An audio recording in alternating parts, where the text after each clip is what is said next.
All right. Does this sound good? Great. I think we're going to begin now. Hopefully the camera is good. Yeah. So yeah, for anybody in the audience wondering, we're also streaming this event on Twitch, which is why the organization is slightly awkward, but we'll work with it. All right. Is everything good? All right. Welcome everybody to the first in-person event of the Laureate Computing Society. My name is Nasher. I am one of the co-presidents of LCS. Alongside me is Danner, who is the other co-president of LCS, and we're very excited for this event. Our first event that we tried to do in person was our Welcome to LCS event, but unfortunately, that was impossible to do in person due to a lot of logistical issues, and everybody hates COVID. I think that's a very common opinion that everybody has now. I don't think anyone likes COVID, so. But yeah, we are very excited to have you all in here. Everybody online, I think we have how many viewers we have, Will? 30, so that's good. The number will go up, obviously, so thank you, everybody. We're very excited to have you. I'll hand it off to Danner. So as everybody, can you guys hear me? So as everybody knows, last year we've been running these online events. You know, if you guys were around last year, the second years and so on, you guys are familiar with Meet the Professionals. This time we wanted to kick things off, add a little bit more spice, make it in person finally. So round of applause. Thank you to all the professionals coming out tonight. So besides the Meet the Professionals events, we also have Career Week, which is going to be a fun event. It's kind of like Meet the Professionals, but a little bit more fun in the winter term, so be on the lookout for that. We also have a final review session coming up at the end of the year. And yeah, besides all the, you guys might think we're a club, just professional development all the time and stuff, but I promise you we like to have some fun too. So we have a gaming event coming up later in the winter term, and then I think one in the fall. Yeah, we have one around a month. And yeah, that's it. Yeah. So, a lot of you guys know about us already through either Discord or our socials, and we do have a lot of resources to help everybody out. So again, you probably know us from our social media, either Instagram, where we do a lot of giveaways, as well as we always post about all our events and stuff. We have our GitHub, which now we're using as a repository for students to find resources. So right now we have some mental health resources up there for anybody who needs help with that.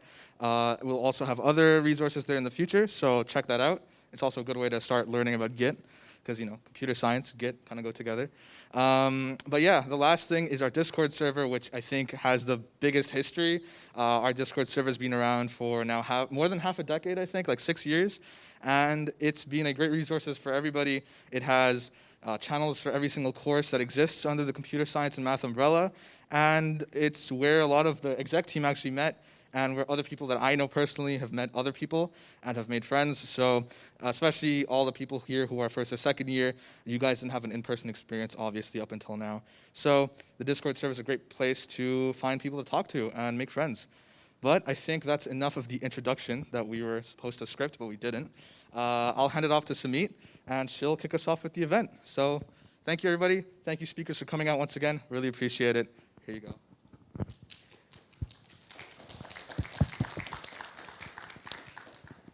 Hi, everyone. Thank you so much for coming to our event, attending. So thank you for coming online and in person. My name is Samit Sandhu, and this is... I'm Yana Kuzman. We're going to start off our event with a Q&A, and we'll be asking general and speaker-specific questions. So for those watching at home, if you would like to ask questions, you can reach out to our amazing panelists on LinkedIn.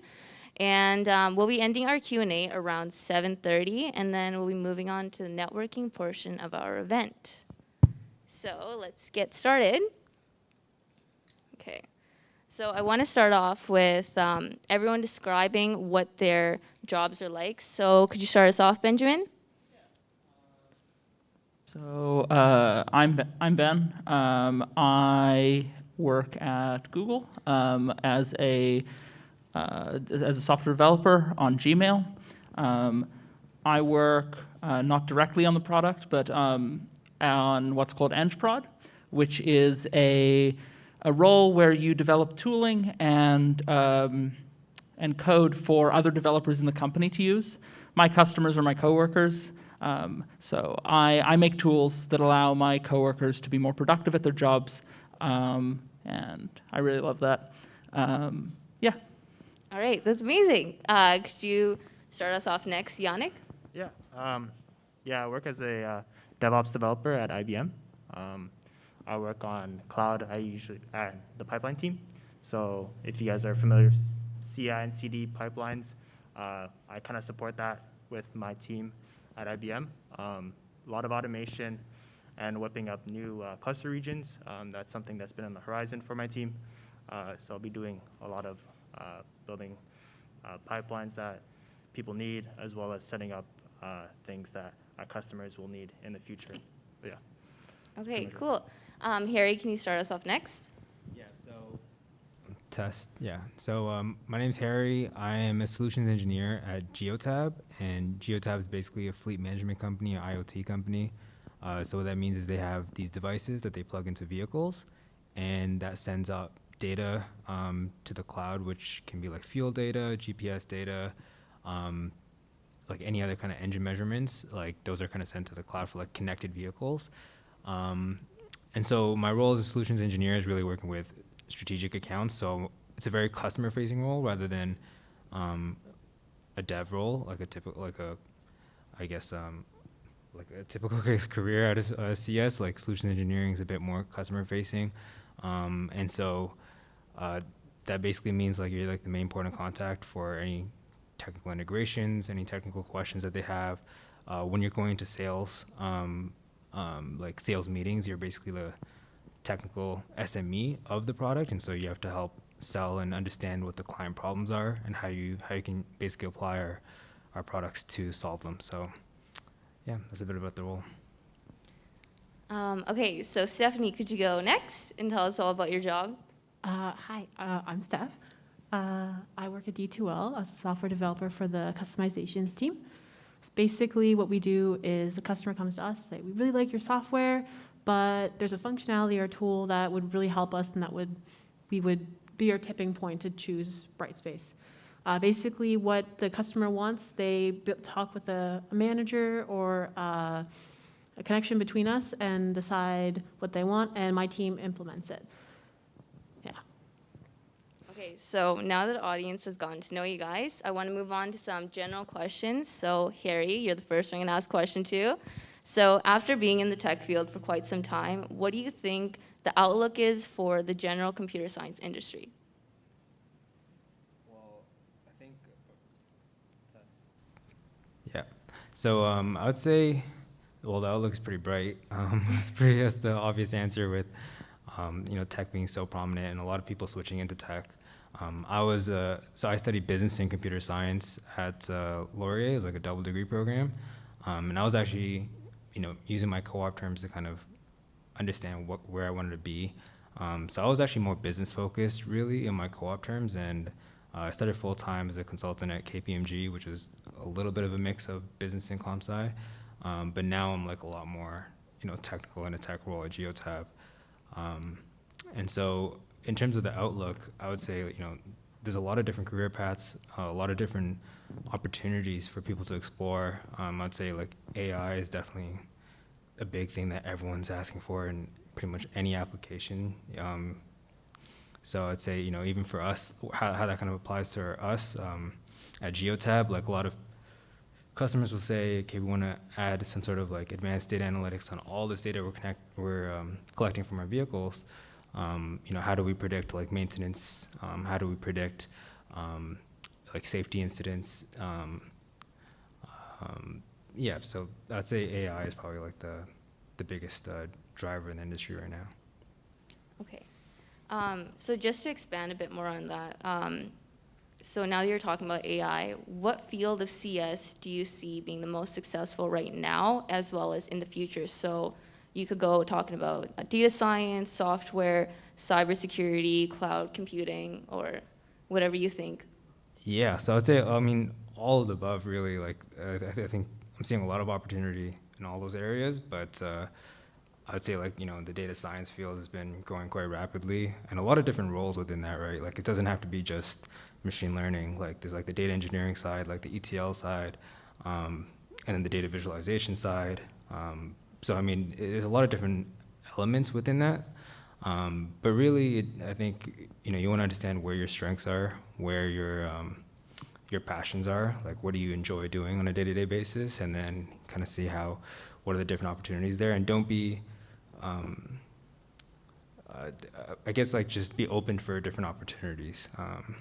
Is what I'd say. Thank you. So Stephanie, next question is for you. How do you keep up with new innovation and technologies in your field? So I try my best to keep my eye on like the news, like speak with my friends.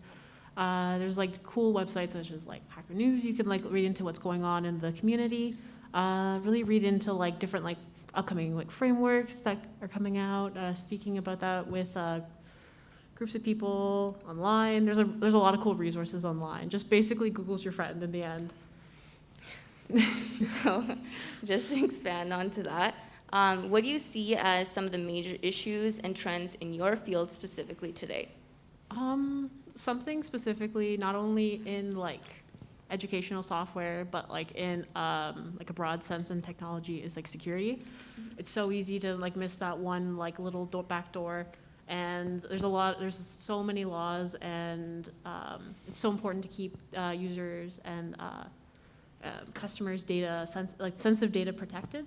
So something that I know that like I need to work on, not anything we need to work on, but like something that wasn't super emphasized was like security. So that's why like I know there's a security course at Laurier, would suggest like looking into that, and even just reading about security stuff that's going on in the community. Thank you. That was a really great answer. So Yannick, I was wondering, how useful are external certifications such as AWS certifications and Azure certifications?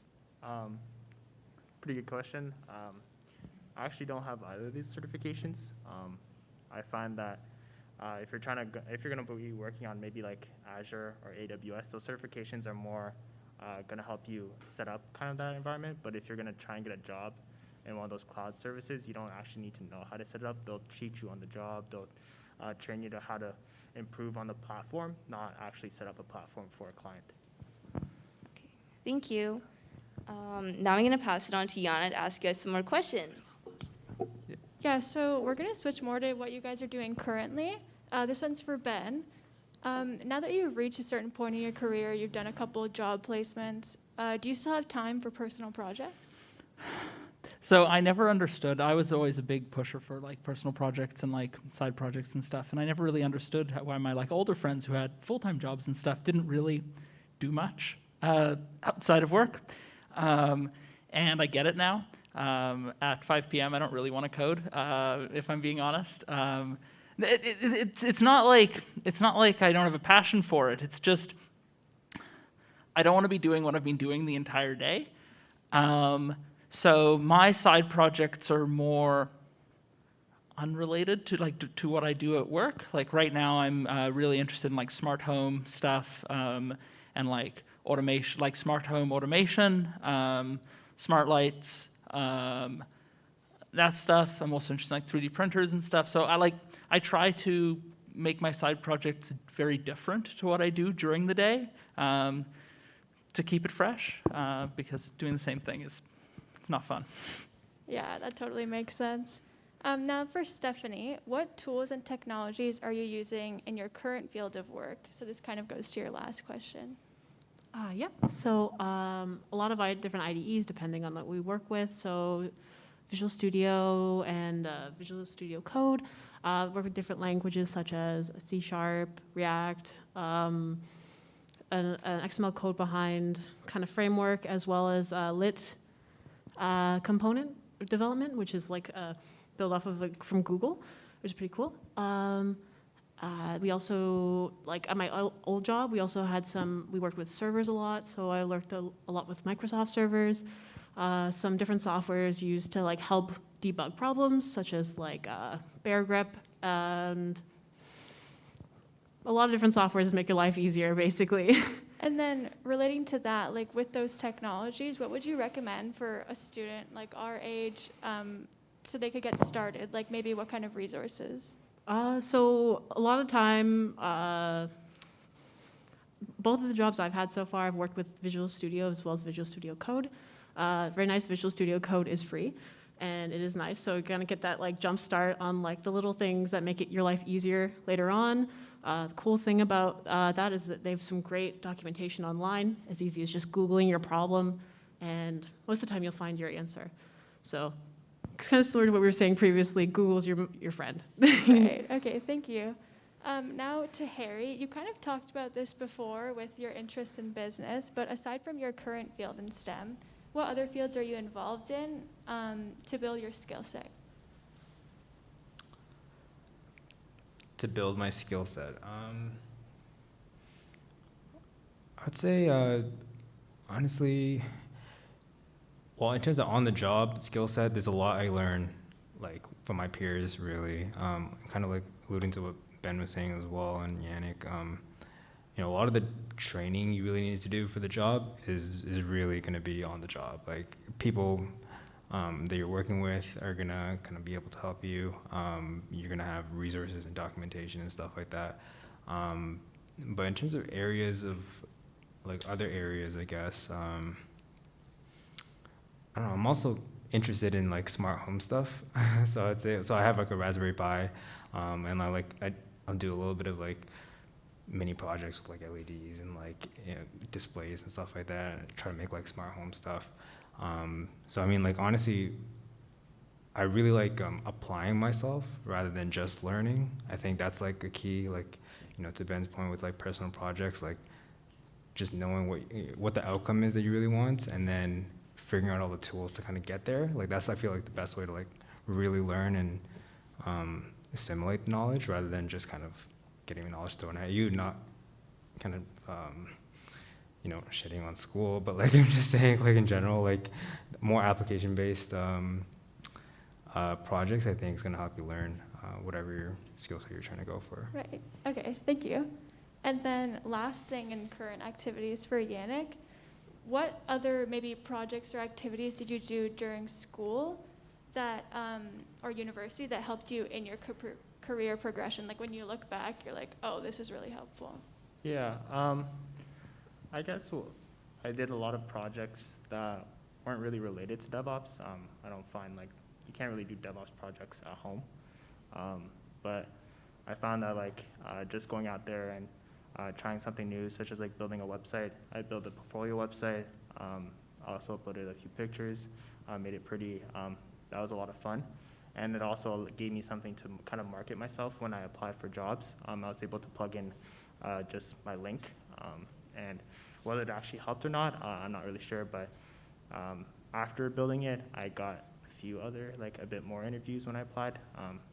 Things like stuff like that. I think you should just kind of go out there, think about something that you might think is interesting and you might kind of have fun with.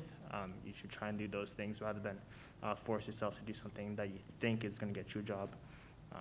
Just kind of like follow what you think is fun is more important. Right. Okay, thank you so much. Now we're going to move on to more job-related questions. This one's for Ben, but anyone feel free to chime in after him. What advice would you give to us to stand out to recruiters and land internships and gain professional experience? Like, how would you stand out? Right. So I think one thing to stand out to when you're looking for internships is I think one of the hardest things is to figure out what you are passionate about and like where your passions and the field sort of intersect. Like what job are you going to be super passionate about doing? That can take a couple tries. That's what's great about internships is maybe the first one isn't great, but you can look around to other things.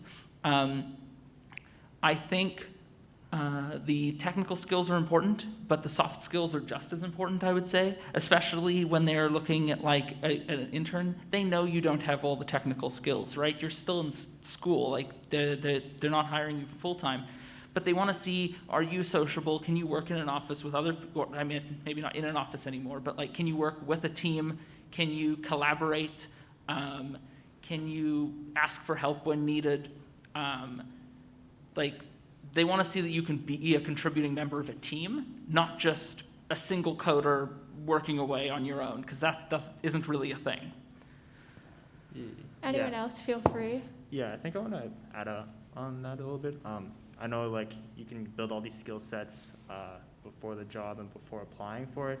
I also think it's really important to make sure that your resume and your cover letters are really up to par. Make sure you take any resources you have, be that your parents, whether that's the Career Center at Laurier, definitely do reach out to them. You can also send your resume to like your friends. They might have older siblings who are currently working in the field. They'll definitely give like really good feedback, and that'll help you at least get an interview. And then at that point, you can showcase your skills and show what you're really capable of. To plug your guys' Discord, the resume channel in the Discord actually has some pretty good advice. I lurk there sometimes. So yeah, would recommend the resume channel. Blank out your personal information, but like, yeah, it's good. Yeah. Yeah, and just to add on to that regarding like resumes, I found that before, like earlier in my co-op interview processes, I was like really just listing whatever I did as like, I don't know, it's very boring and like rigid. But like when I started seeing more interviews when I was like solution selling, I would say, like really thinking about what kind of problems that the interviewer would have, so my hiring manager basically, and then writing points to like really hit the nail, like things that he would know, like like what kind of projects he may be working on, like just thinking about how I can really contribute and where I bring value. And I found that that actually really helped, and it actually translated into interviews as well. I found that the best interviews I've had is when I do less talking and the interviewer does more talking, because I'm asking questions. I'm like, okay, what did you do this? Like, would you consider this? And like, kind of like letting them speak about their problems a bit more, and then you bouncing around ideas.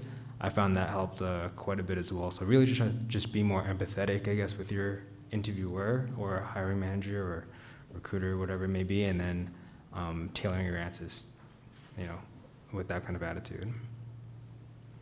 Okay, perfect. Thank you guys. Oh, sorry. No, Really- feel free. A quick little thing, like it's not as in depth as you guys. It was really cool, great stuff. I agree with everything everyone has said so far, but also like really make sure like your LinkedIn is a great way of meeting like people and networking online. I was actually lucky enough that D2L was able to find me through LinkedIn, and I'm very happy where I am. So work up your experience and then like make sure you keep your LinkedIn up to date, because it's a great way of connecting with people. Yeah, actually, next semester we're having a career week, and there's going to be a LinkedIn event and a resume building event, so stay tuned for that. But this also goes on to kind of diversifying yourself and really selling yourself. For everyone, what projects do you remember doing during school that you think made your portfolio stand out? We've heard a bit, but maybe elaborate a bit more. Oh, sorry, who's going first? Sorry. Anyone really You go. feel inclined? Okay. So I was lucky enough to take part in 2 research projects while in university. I didn't do co-op, but the research projects were my experience. Did one with McMaster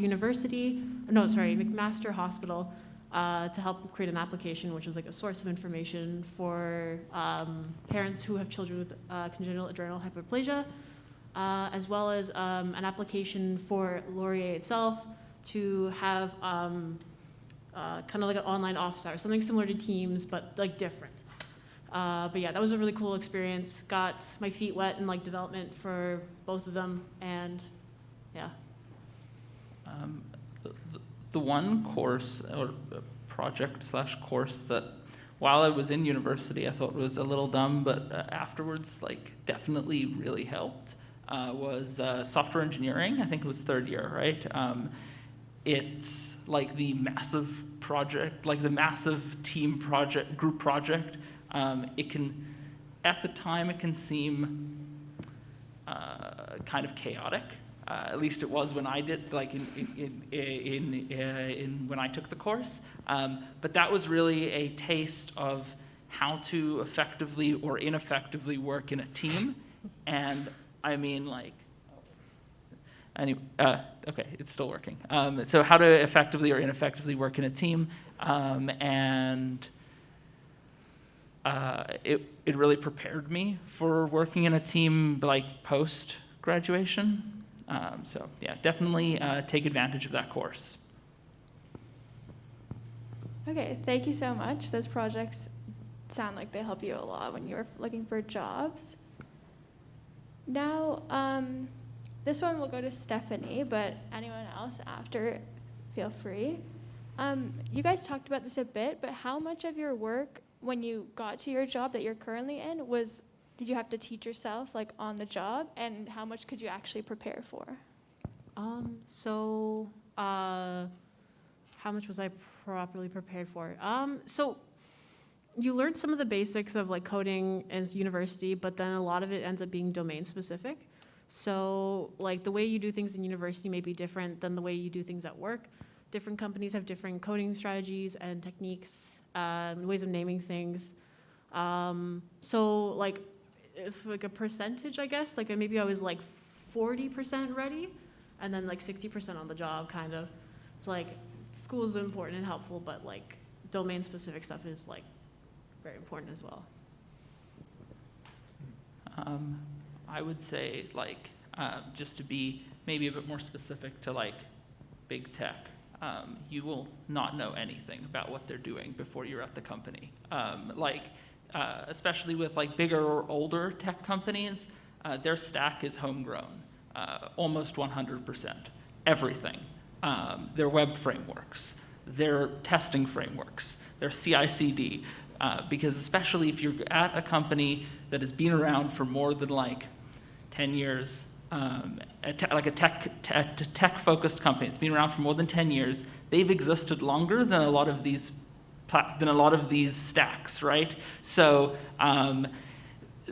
especially when you're applying for these jobs, they're not trying to see if you know their internal stack. You're not going to. They want to see if you can learn quickly. I didn't work on any actual projects in my role for the first like month because I was learning the stack, and that's expected.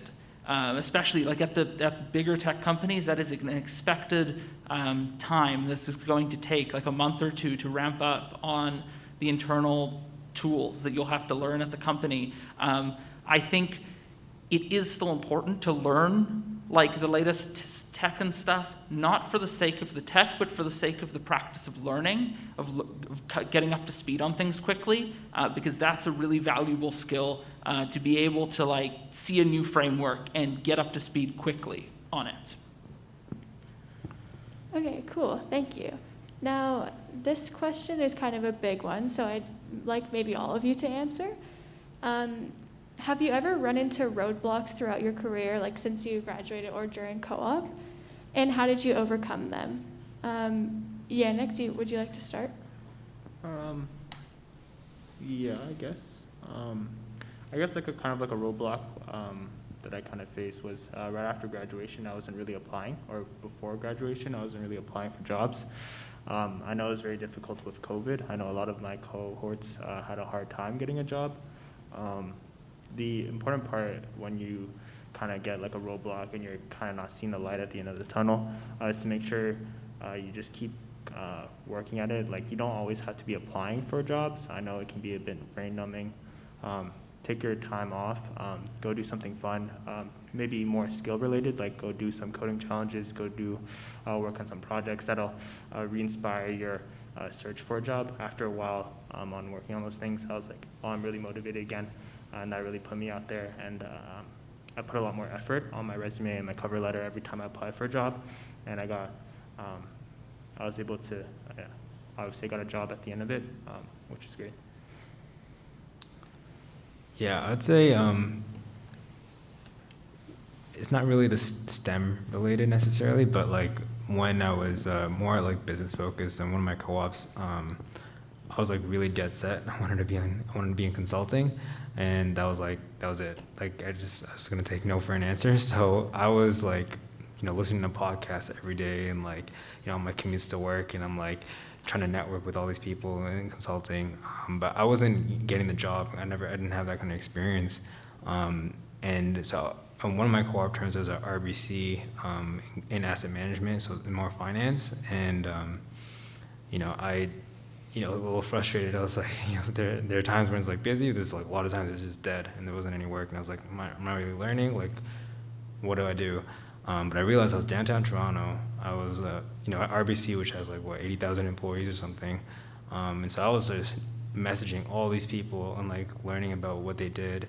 networking. So I try to find like some positives. And since I was downtown, I was literally going to all these meetups and networking events, learning about other people's careers and how they kind of went about it. And so, you know, even though I wasn't in consulting, I was like really just doing everything I can to like be a consultant, I guess. And then, you know, eventually got that in my next co-op term. So I would say, you know, finding that those positives, there's always going to be some positives in whatever situation you're in.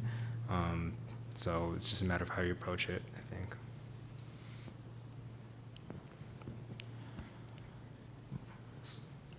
Sorry, do you want to go? I was, go ahead. Okay. Yeah, so some roadblocks like trying to get a job, correct? Okay. Yeah, or just like in university, like in your career. Okay. So I know something that like I kind of really wanted to talk about was that like I know in my career like I've experienced burnout before. It's a thing, and something I want to say like when you do experience burnout, don't be afraid to talk to someone. I've experienced burnout before, and I felt like it affected me not only as a developer but like a team player, and I just kind of become like tired and like just not a good team player. Talk to someone about it, like talk to your manager. There's always a way to talk to them without it coming off as like I'm lazy and I don't know what to do. Don't be afraid to talk about it because there's always a way to get at work through it with someone. But yeah. Also, burnout looks different for everyone. Like, I know for me, I got to a point where I was burning out, but not necessarily with work. I was burning out, so I was dropping everything that wasn't work. So any like social like hangouts or anything like that, that was just too much extra strain over work. So then I just prioritized work and dropped everything else, and that wasn't great. So just be aware that like work-life balance is a thing. It's not a thing you should. It's not luxury. You should have work-life balance. And if you, yeah, that's don't think of it as a luxury. Think of it as like a must. Yeah. Okay. Thank you guys so much. All of those roadblocks are, I'm sure, like we're gonna encounter sometime after we graduate or while we're still in school. So thank you. Next, this is for everyone, but Benjamin, if you could start, that'd be great. What activities, like literally anything academic or not academic, should students focus their time on in school or outside of school to develop their skills and just kind of prepare themselves even more for the future? Yeah. So I think side projects. I still think side projects are great. They are, but ideally do something that you're passionate about. It doesn't have to be like 100% code. It can be code related, but like do some side projects. Learn by doing. I think Harry had mentioned that before. Learning by doing is a lot more effective than just trying to read up on documentation. I haven't found that to work very well. But yeah, so with learning by doing, if you see something you're like, that's pretty cool, try make something. Try do something with it. You might not succeed. I have like tons of side projects that I've spent about 1 hour in, realized I was way over my head and then stopped. But I'm glad I started because I got a sense of like what is involved, at least, in that field, in that thing. I will plug in a couple days, Advent of Code starts. There's a coding advent calendar, a competition type thing. It's not really a competition. It's called Advent of Code. There's a new coding problem every day for every day in December. It's fun. I think it's fun. It's something to think about. Yeah. Onto that as well, like regarding like learning by doing, like, and you had an earlier question regarding like certifications. Like I have like the AWS Solutions Architect, associate certification. But honestly, like I don't know how helpful it really is in getting a job because like even though I did I studied and practiced a little bit and did the exam, I can't say like right now I'm like very comfortable to like speak with the client and like develop a whole solution right now. But like if I really actually implemented a project and then if I know like the ins and outs, I feel like that would have been like the better way to learn.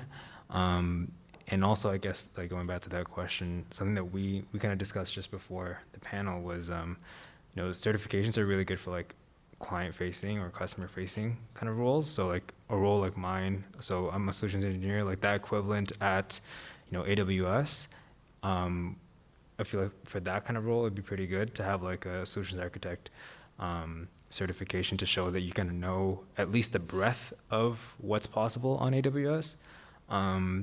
But in terms of like, if we go into more of a dev role, I don't see it being as helpful.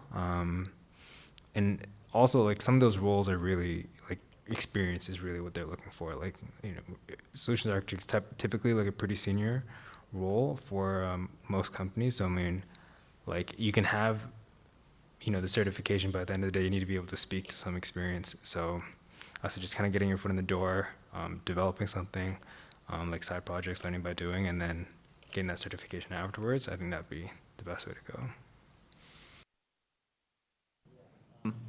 I guess like something else that I'm not like the biggest project kind of person. I do the Advent of Code. That's a great resource. It's a fun place to be, but you don't always have to be doing something coding related to help you get experience. I was very like a big advocate for doing like intramural activities. I did a certain amount of them. That really helped me learn how to do like time management and getting a lot of empathetic skills. I was able to coordinate with all my teammates, made sure that they were always on time. If they were like lacking on homework, sometimes I'd help them out. Always being open to like communicating with new people and reaching out is a really good tool, not just coding related, but just life related.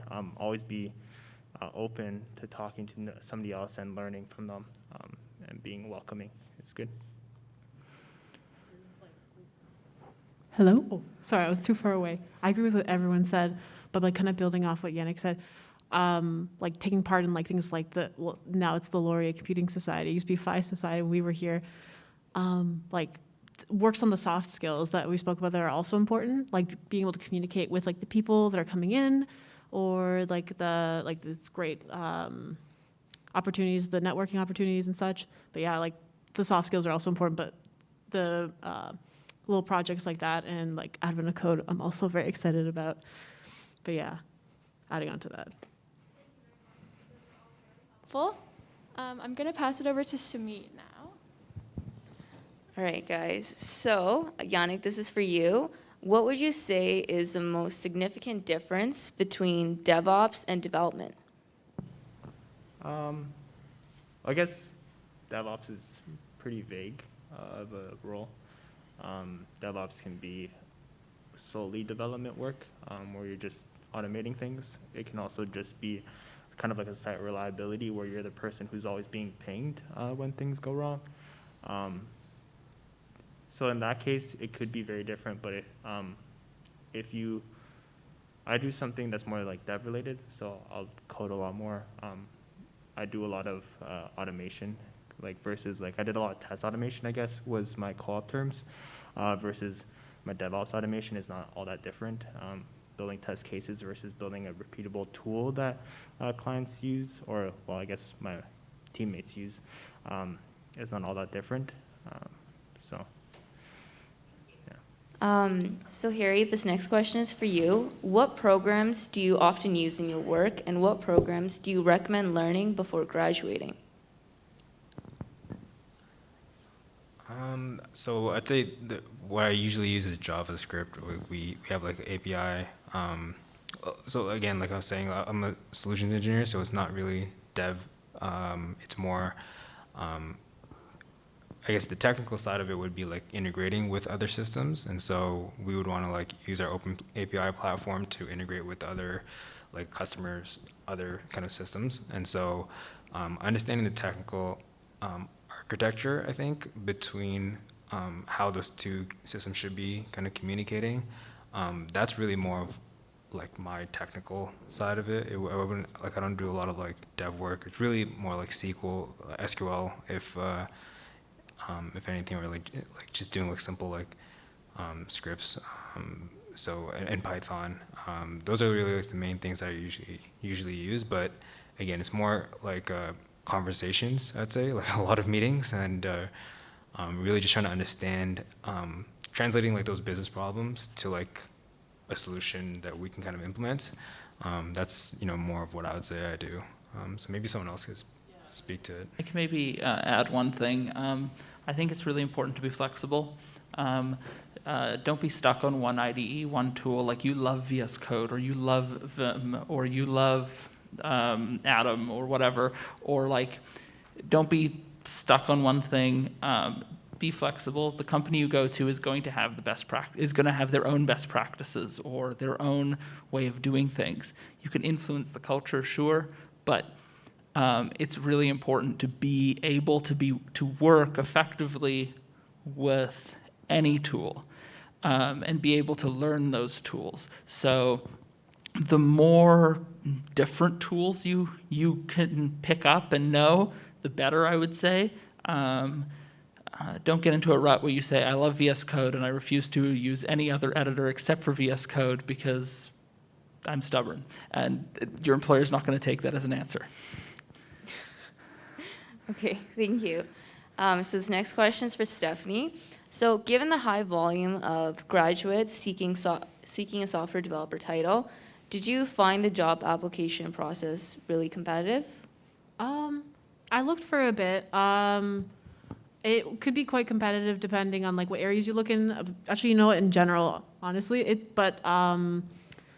especially with COVID going on. But the thing is, things are opening up more companies and like industries that were kind of closing down before. For example, I worked in a travel company previously, and I know it was kind of ramping down during COVID, but it picked up again. It's picking up now.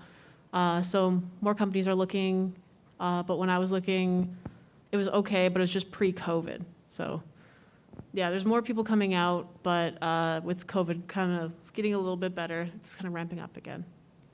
Thank you. So Yannick, this next question is for you.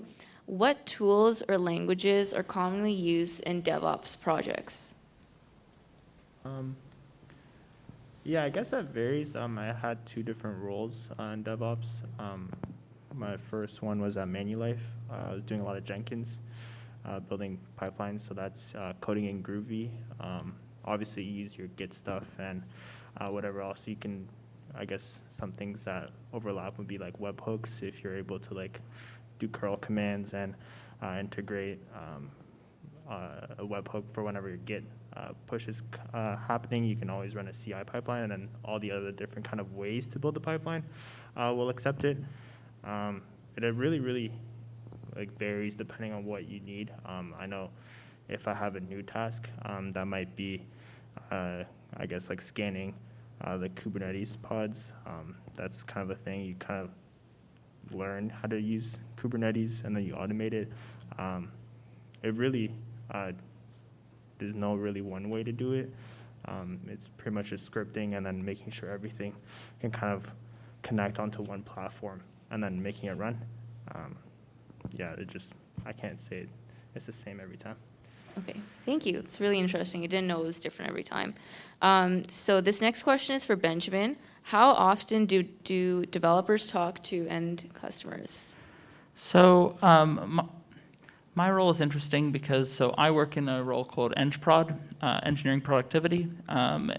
So specifically, I work in sort of Gmail performance tooling. So I develop tools that other Gmail developers, like the developers inside the company, work on for Gmail, like to develop, like those developers are making the features. I make tools that they use to measure performance. So, I mean, for me, I meet with my customers all the time. I am constantly meeting with like the various stakeholders and stuff.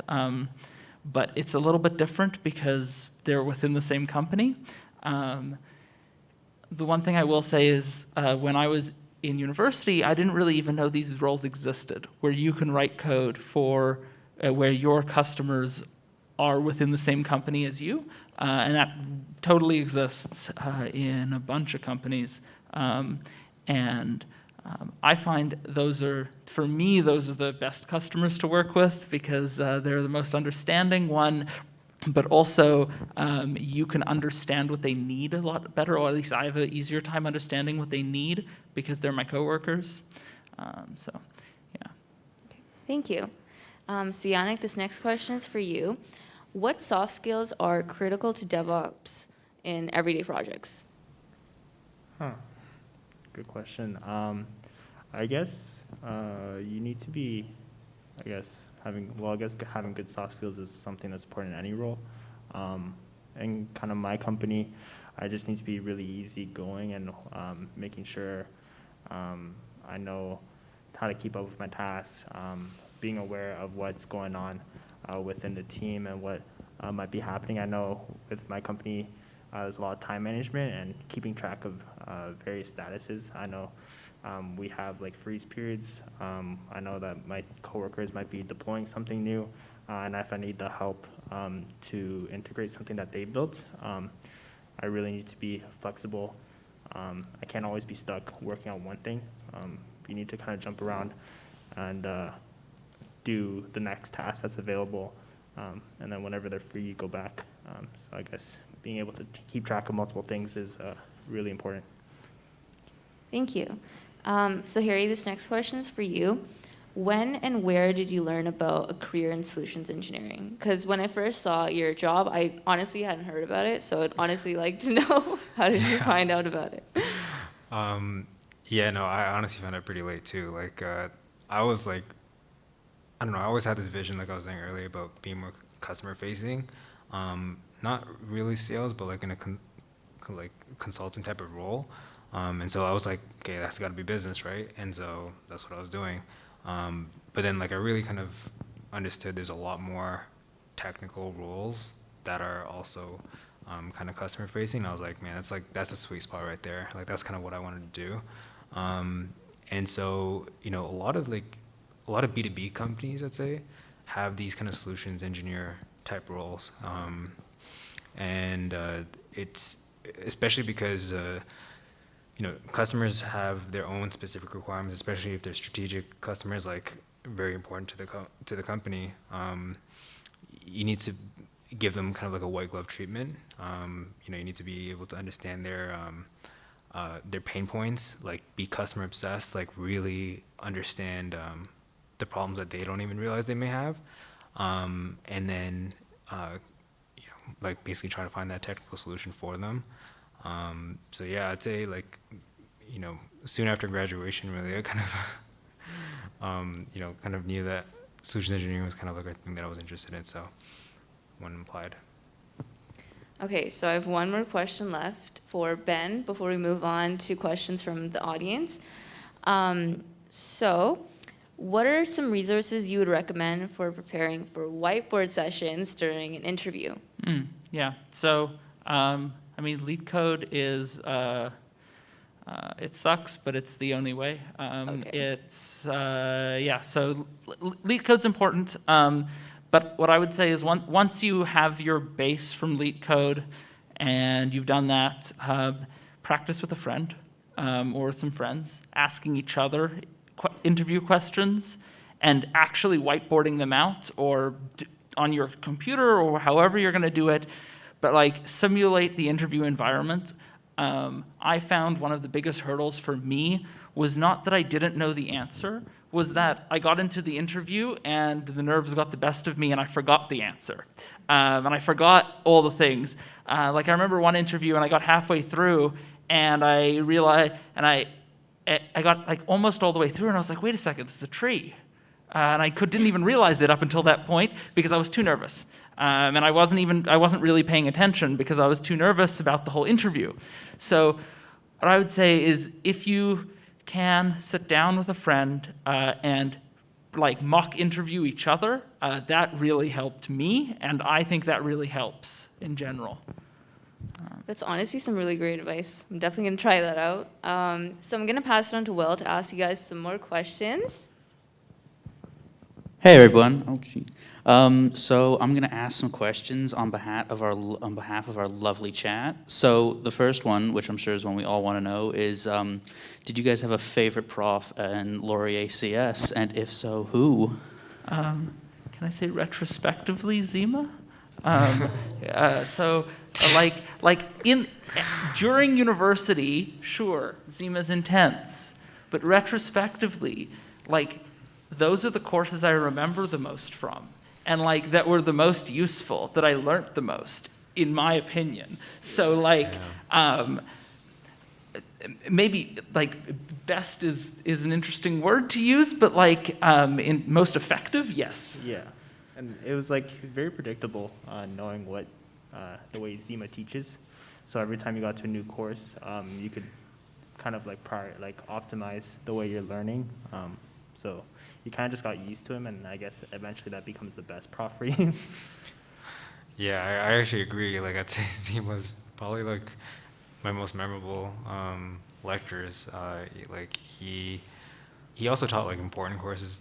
Like he taught algorithms for me. I'm not sure if he's the same prof now, but like that's a pretty important course. So, you know, what else did he teach? Object-oriented programming for us. Like that's another big. And also like networks, I think. Networks, Yeah. yeah. Yeah. So I mean, he also taught like important courses, I'd say. I don't know, like for us, like he kind of like, he started being, I guess, like especially later in our my degree at least, he was like really kind of like understanding and like open for me to come to like office hours and answer questions and stuff. So I enjoyed Zima courses.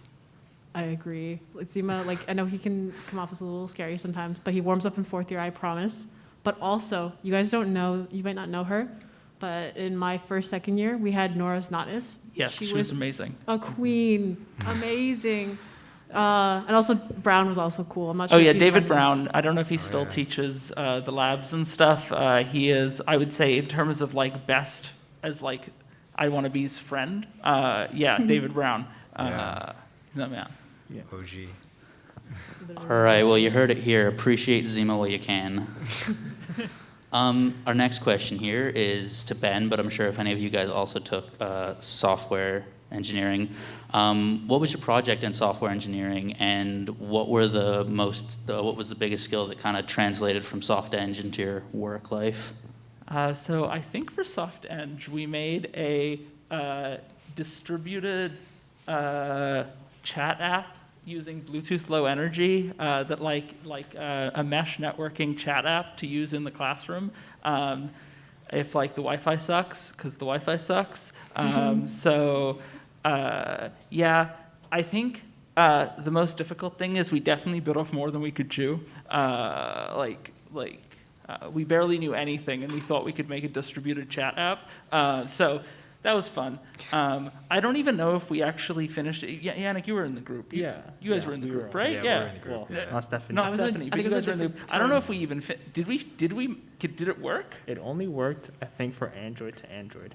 Yeah. It didn't work across operating Yeah, softwares. Yeah. Yeah. Yeah. But I remember Um, testing that out like in the science building, like from one end to the other, trying to see how far it actually works. But Yeah, it was pretty cool. Yeah. All right, perfect. So that's all we have in the chat right now. So I think we're going to move on to the networking portion. I think what that just means is everybody be civil. We're going to get in a line. And if you have any personal questions that you want to ask any of our lovely panelists, you just come on up and ask. But don't take up too much of their time because I'm sure everybody has a question.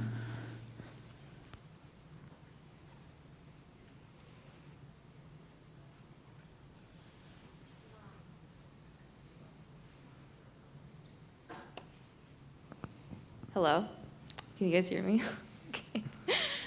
When you guys do line up, can you please maintain a 6-foot distance so that we're doing safety procedures correctly? But anyway, wanted to say one more time, thank you so much for the amazing advice and the responses. I honestly think everyone can take a lot away from this entire panel session. But yeah, thank you so much for coming out and everyone in the audience.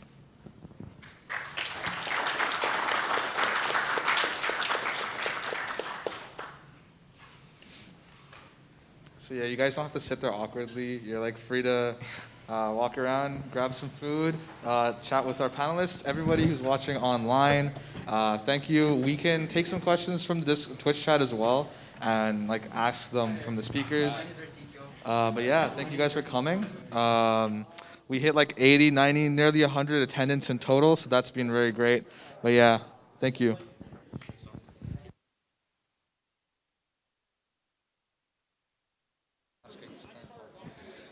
Hey guys, I will ask some of these chat questions in a minute once this line dies down. So stick around if you got any questions and throw them in chat if you have any. All right.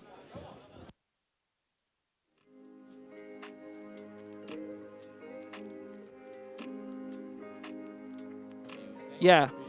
So, is it good? Okay. So for the Google interview, my prep was basically grinding leak code, one, and then also practicing with friends.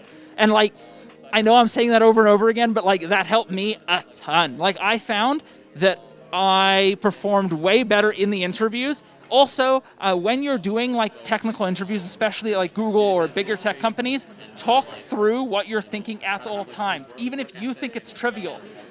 Just have a running monologue the entire time, because if you're going down the wrong path, the interviewer will help you. They want you to succeed, right? Like, they're not trying to make you fail. Like, they have no interest in making you fail. They don't care. They want you to succeed. So have a running monologue. They will give you hints if needed. But like, practice with a friend to get the nerves down. The nerves are what's going to kill you. Yeah. If the Discord chat does have any other questions, feel free to let us know. We're still taking some questions, and they still have some viewers in the chat. So yeah, if you guys have any other questions, let Will know, and he'll grab them from the chat. Thank you.